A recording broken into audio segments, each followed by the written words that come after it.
తాకట్లో ఉన్న మీ బంగారం ఈ రోజు ఎంత ధర చేస్తుందో కొమ్మూరి గోల్డ్ వాళ్ళకి కాల్ చేస్తే ఫ్రీ గోల్డ్ కాస్ట్ చెక్ చేసి చెప్తారు.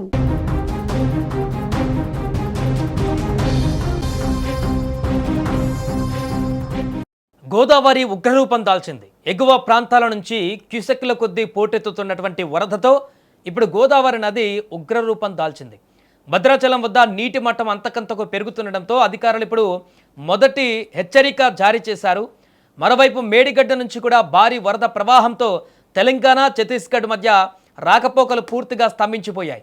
అసలు ప్రస్తుతం అక్కడ పరిస్థితి ఎలా ఉంది, ఏ ప్రాంతాలు నీట మునిగాయి, పూర్తి వివరాలు కనుక చూస్తే ఎగువ ప్రాంతాల నుంచి వస్తున్న భారీ వరద కారణంగా భద్రాచలం వద్ద గోదావరి నది వేగంగా పెరుగుతోంది.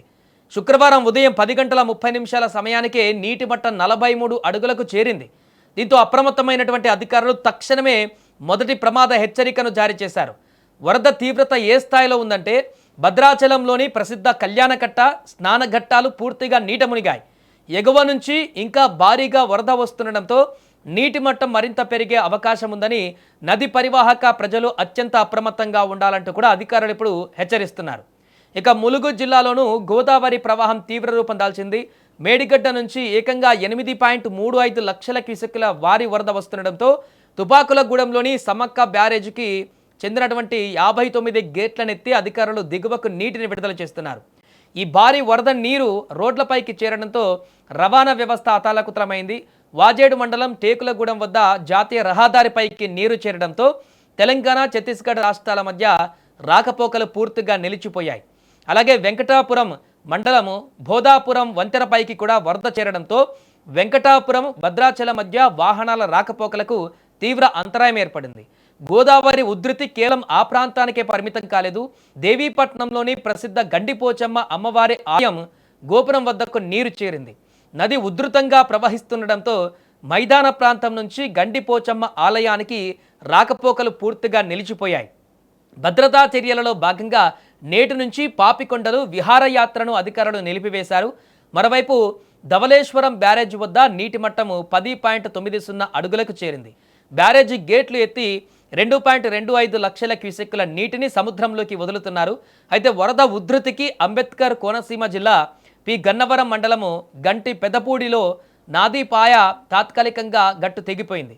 సో దీంతో 4 గ్రామాలకు రాకపోకలు నిలిచిపోగా లంక గ్రామాల ప్రజలు కూడా తప్పనిసరి పరిస్థితుల్లో నాటు పడవలపైన ప్రయాణం కొనసాగిస్తున్నారు. పోలవరం, తూర్పుగోదావరి, కోనసీమ జిల్లాల యంత్రాంగాన్ని ప్రభుత్వం ఇప్పటికీ అప్రమత్తం చేసింది.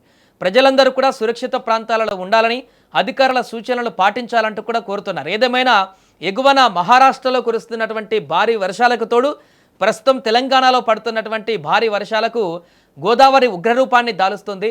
నిన్న 35-38 అడుగుల వరకు ఉన్నటువంటి గోదావరి, 35 అడుగులు ఉన్నటువంటి గోదావరి ఈరోజు 43 అడుగులకు చేరి ఉధృతంగా ప్రవాహాన్ని కొనసాగిస్తుంది. మరికొన్ని గంటల్లోనే ఇది మరింత ఎక్కువ ప్రవాహం కొనసాగేటువంటి అవకాశం కనిపిస్తుంది. ఎందుకంటే ఎగువ నుంచి ఇంకా ప్రవాహం పెరుగుతూనే ఉంది. అక్కడ వరద అత్యధికంగా కొనసాగుతూనే ఉంది.